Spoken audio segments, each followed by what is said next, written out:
The information and opinions you hear on the Del Walmsley radio show are those of the host, Del Walmsley, his guests, and his callers, and do not necessarily reflect the opinions of this station, its affiliates, its management, or advertisers. The Del Walmsley show is for entertainment purposes only. Please consult a professional regarding your personal investment needs. Nothing presented on the Del Walmsley show constitutes an endorsement, recommendation, offer, or solicitation to buy or sell any product or security. Portions of the show may be previously recorded.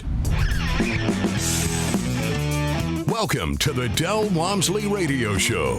Listen and grow as Del questions the status quo, encourages you to think differently, and empowers you to make a better life. Get ready as Del challenges core beliefs, seeks the truth, and reveals the roadmap to the lifestyle you really want. And now your host, multi-millionaire, national award-winning investor, CEO and founder of Lifestyles Unlimited, Del Walmsley. Welcome to the Del Walmsley Radio Show, where the hype ends and the help begins. I'm your host, Del Walmsley, and as always, we're working on your financial freedom. Today, my friends, I'm going to start the show off discussing something that's coming up here currently, and that is there's proposed merger between Kroger's grocery store chain and Albertsons grocery store chain. Now, for those of you that don't know these companies by those names, they go under and work under many different names of companies, different companies. But they are the two largest purely grocery store chains in the country. And their buying power is already unbelievable, which means their price controls and their ability to put other people out of business if they want to is quite phenomenal. Now, between the two of them, they own about 16% of all the grocery stores in this country. That doesn't in itself sound like that much, but it's about 2,700 plus stores for Kroger's and 2,200 plus stores for Albertsons. Where I live down in Texas, that's just about every corner. So what's going on is that these two guys have decided that they're going to merge. And the reason is because they do essentially the same thing.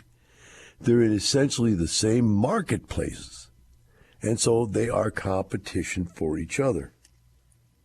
And on the surface, you can see why they want to do it. One, it will give them much larger buying power. So what is this buying power I keep mentioning? Guys, you can go out and buy a glass of Kendall Jackson Chardonnay. And Kendall Jackson is what I would consider the preeminent table wine. In other words, it's the Chardonnay that the average person would order at either a restaurant or a bar. By the glass, probably anywhere from $10 to $15, if they're greedy, $16 a glass.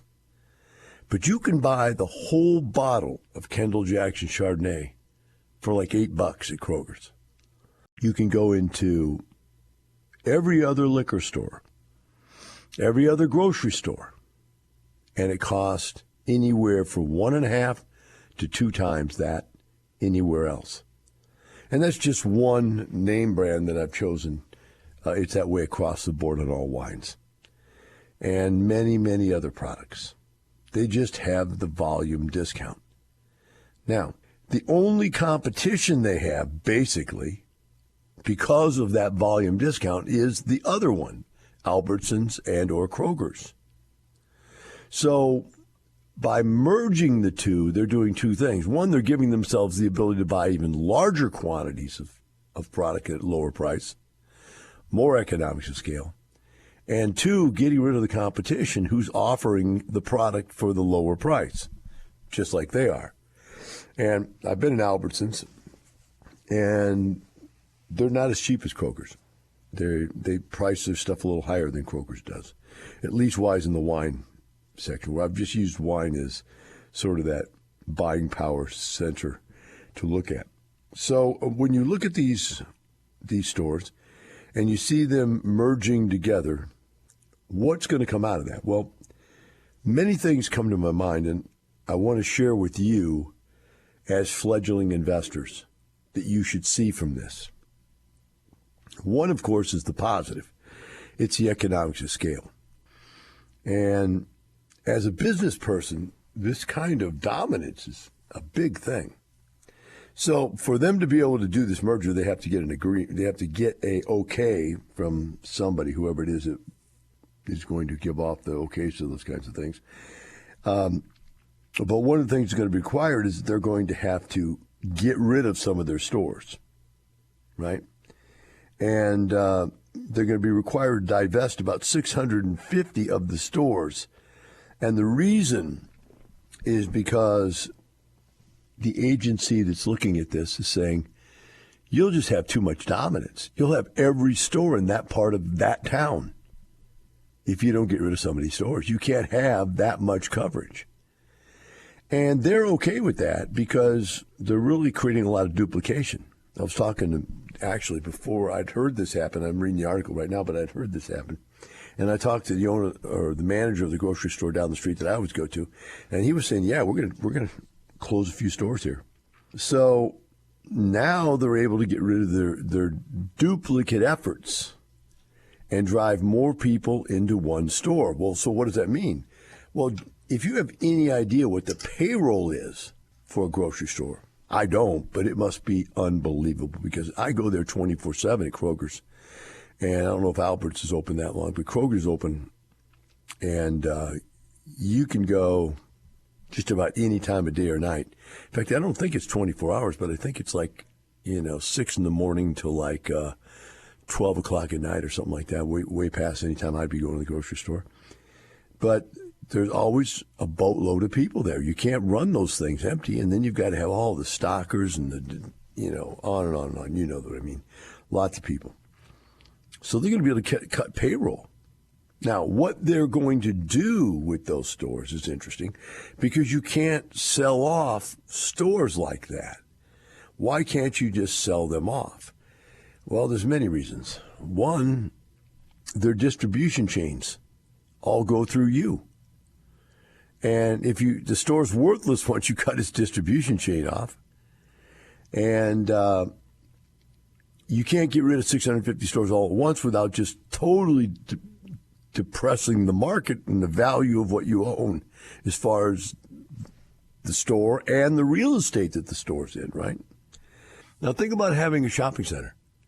When you have a big name tenant, a big draw tenant like Kroger's or Albertsons, that's your main draw into your shopping center. Everybody else, all the other stores are there because of that tenant being there. That's the only reason they go there. Because you got this big, giant open space that's now going to be empty. And it could be empty. They could just shut it down. It could be rebranded into a no-name store that, all of a sudden starts attracting purple Martians. Grocery stores are just no-name grocery stores like Food City. And I don't even know who owns that. I'm probably insulting somebody. There's also the stores that get robbed and stolen and broken into. And by the way, Kroger's and Albertsons are not immune from this new robbery and theft stuff that's going on. So don't get me wrong. They're running into it also. But when you put a no-name store there, your draw has gone way down, and the quality of clientele that goes into that store has gone way down. Like, I've got a Kroger down the way.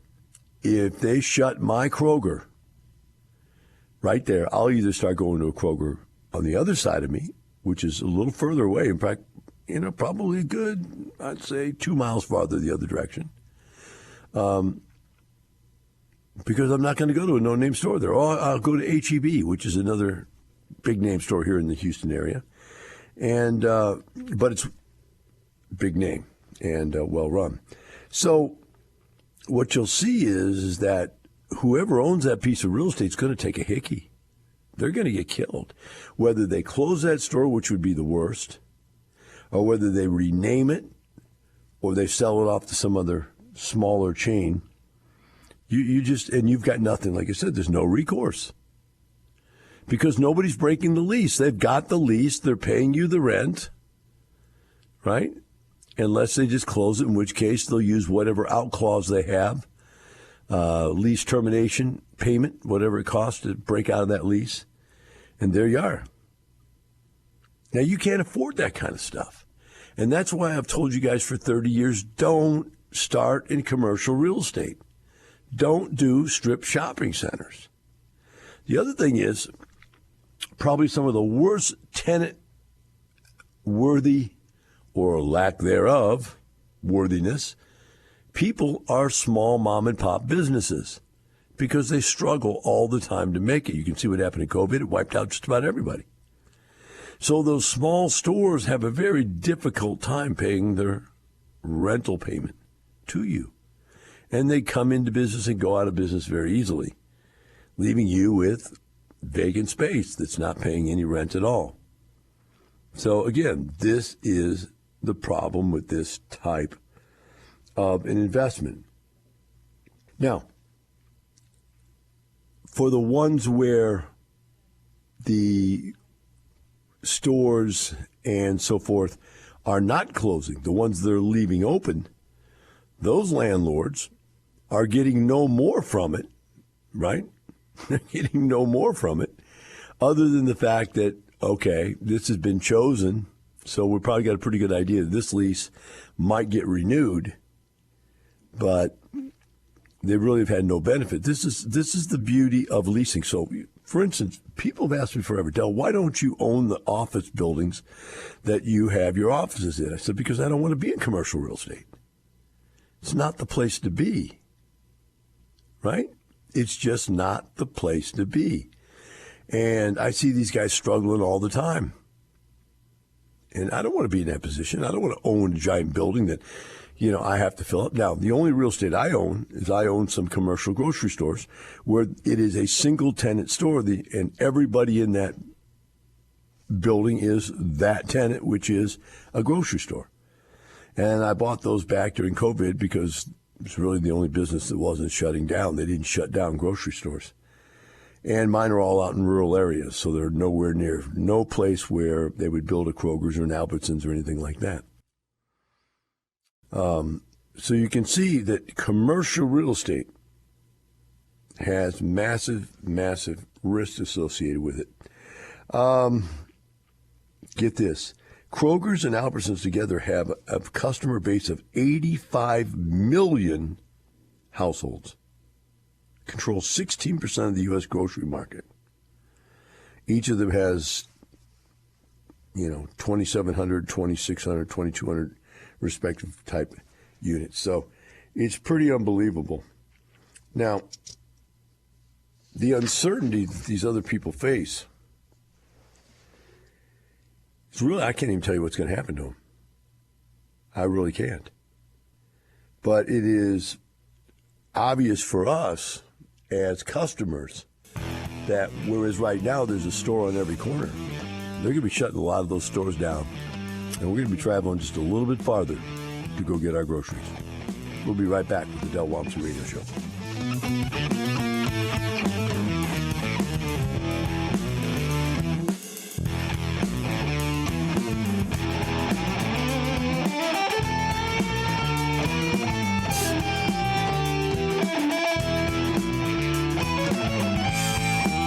Teaching you with a roadmap to creating the lifestyle you really want. Keep listening. The Del Walmsley Radio Show returns in moments. We sold one of my wife's properties and actually did a 1031 exchange, and we bought 3 brand new builds in Fort Worth. So right now, collectively, we have 3 of her inherited properties and then 3 properties in Fort Worth that we've done through Lifestyles. And you turn 1 property into 3, tripling your cash flow. Exactly. Yep. Well done. Learn to increase your cash flow. Register for the workshop at lifestylesunlimitedworkshop.com. We went from 100% live to 100% virtual. And the funny thing is that nobody wants to go back to work now they work from home, right? So now my members are like, well, Del, we want to keep those virtual things open because now I know all the people in Miami and I know all the people in Chicago. I know all the people now know each other from all over the country because of these virtual events. The free workshop, How to Retire in 5 Years or Less, is online. Go to lifestylesunlimitedworkshop.com. You're hearing the Del Walmsley Radio Show. Want more life-changing knowledge? Access our podcast and listen on demand at lifestylesunlimited.com under the radio tab. Now your host, Del Walmsley. Welcome back to Del Walmsley Radio Show. Today we're going to discuss the attempt by real estate brokerage firms who are trying to sell you on the idea of buying real estate and paying too much for it. Now, why are they trying to convince you should pay too much for it? Because there's a gap now between what properties are really worth with these new interest rates in place, what it's going to take as far as a price to make them underwrite correctly, and what sellers are willing to let their properties go for, right? So they're in a situation where this gap is a time-sensitive issue. You have to let sellers ruminate for a while to realize it's no longer a seller's market. It's been a seller's market for 10 years plus. And to just simply go and say, look, everything you did, all this gains you made and all these improvements you made, it's all wiped out now. If you want to get out of the property now, you're going to have to sell it for less. And so they realize that. But less to them is really, let me explain to you how they sell stuff. If something should be worth $1,000, they're going to try to sell it to you for $1,500, $2,000. And if you negotiate it back to $1,400, in fact, what was happening in the seller's market is that they'd offer for $1,500 and it'd sell for $1,800 to $2,000. Now it's worth $1,000. They're offering it not for $1,500, they're offering it for $1,200, and hoping that you won't negotiate it back to less than $1,000. But the reality is, a lot of guys are still out there offering it for $1.5 million or $2 million, because they haven't got it out of their mind yet that everything you buy doesn't sell for more than what you bought it for when you're in a buyer's market. All right, having said, we get that, right? Move on to the next part of that concept. Brokers, real estate brokers, mortgage brokers, only make money when something gets sold. They need to constitute a sale to get a commission, either real estate sales commission or a mortgage brokerage commission. So they have to keep people believing that transactions should occur. Well, they're pounding on the sellers. Believe it or not, they're pounding on it. In fact, I've heard multiple times brokers tell me, and I've heard reports from them, they're not taking listings from unrealistic sellers.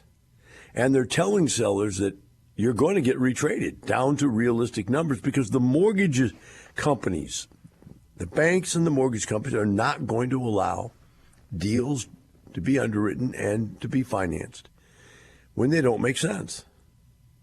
And so they're pushing on the seller. But at the same time, they're pushing on the buyer. And I heard this god-awful discussion the other day. It almost made me want to puke. It was so ugly.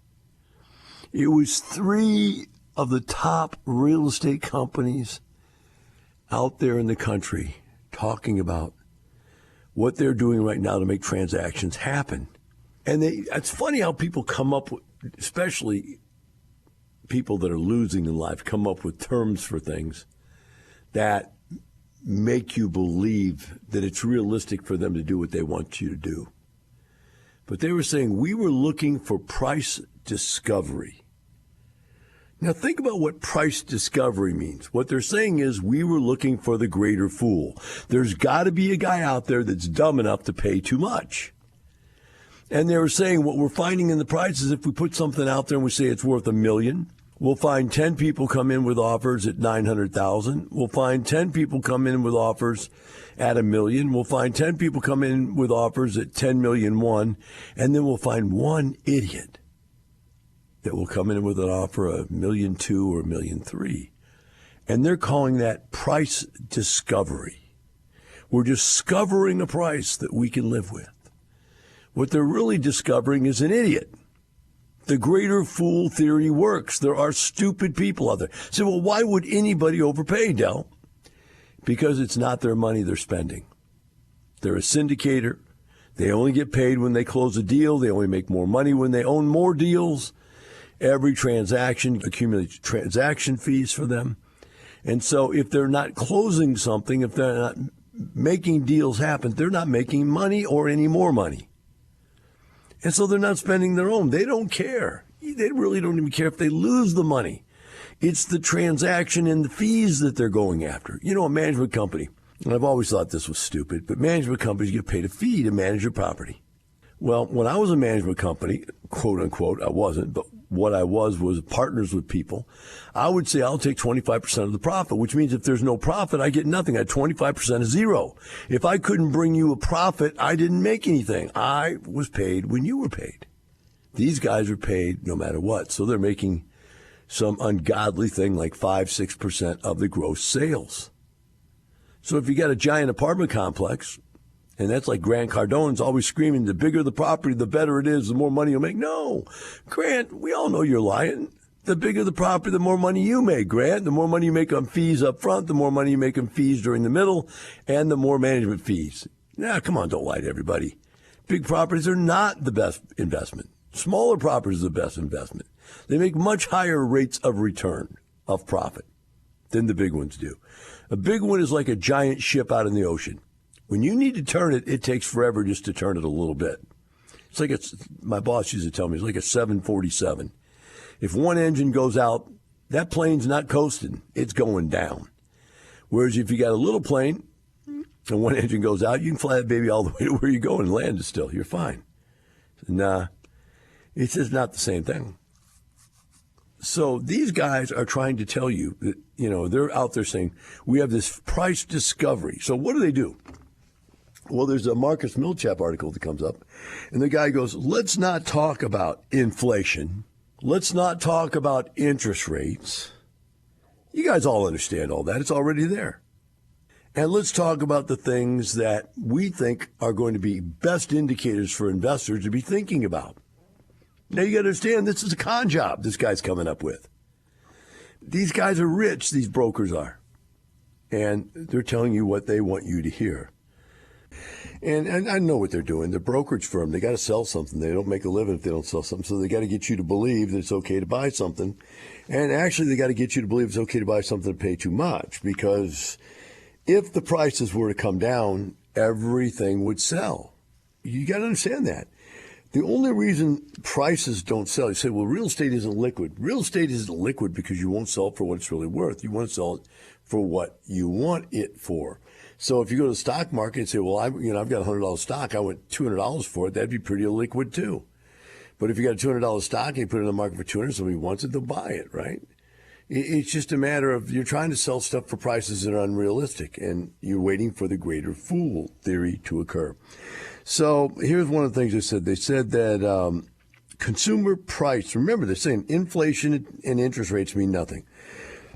Consumer sentiment was the lowest it's ever been in 50 years in June of this year. Consumer sentiment, the way we feel about the country, the way we feel about buying stuff, the way we feel about, investments, the way we feel about life was the lowest it's been in 50 years. Now think about this. I always love when people talk about this stupid stuff. And they said, but now in November, it started to come back up. What does that mean? It means from being the absolute worst to the absolute worst plus one is better? Get out of here. That's just ignorance talking. That's like Robert Kiyosaki on TV saying the stupidest thing in the world. If you were to buy gold now and it would go back up to its previous high, you would make 100% return. Now think about how stupid that is. What you're really saying is it's 50% below where it used to be. Some idiot paid $100 an ounce or $1,000 an ounce, and now it's $500 an ounce. Or some idiot paid $2,000 an ounce, and it's now $1,000 an ounce. And if it goes back up to $2,000, you'll make 100% return. But what about the idiot who paid $2,000 that they're talking about? It's high. And that's the same thing in this comment here. The consumer price index, consumer sentiment, 50-year low is up a tick. Wow. Do you feel all tickly inside? Do you feel like we're giddy, that we just want to go out and buy everything right now? The world's exciting and fun? I do because I'm well off. Because I made the right decisions and not let the greater fool theory bite me in the butt. I've not let these guys make me or talk me into buying stupid stuff at the wrong price. I'll buy everything and get my hands on at the right price. Right? The second one is cash savings. During COVID, our cash savings went as high as it had ever been because people weren't buying things. There was no place to go to spend your extra cash. So you just saved it. You weren't going out eating every night. You weren't going on trips. And so all this excess cash just accumulated, and we had the largest savings that we've ever had. Now, that's down. And I'm trying to see how much they said it was down. They said it was starting to head back down again. So if our savings is heading back down, they're saying that's a positive thing because now people are starting to buy stuff. No. I will argue the point that the reason their savings is starting to go back down is because they're running out of money from not working. The unemployed people who are sitting out there on the sideline, which they won't talk about, which are the people that don't even get into the unemployment numbers. These are the people that have elected not to even try to get a job. They're sitting out there living off this money they saved up during COVID. And now that money's starting to go down. Right? So they're saying that this is a good thing, that people are starting to spend money. That's a positive indication, right?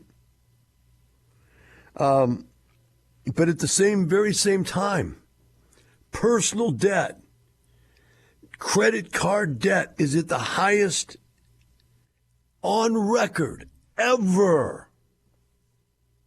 Wow. Think of that.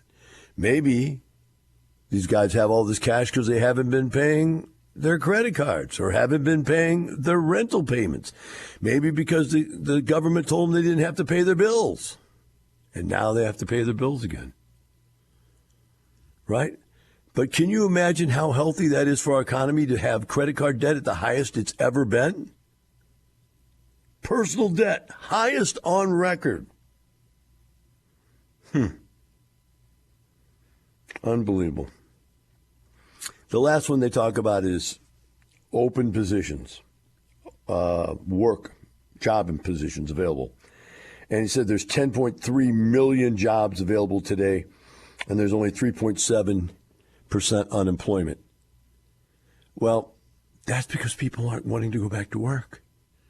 The government has turned people into lazy sycophants that sit on the sidelines and live off other people's productivity. And if that continues, it's not good for the country. That's bad for the country.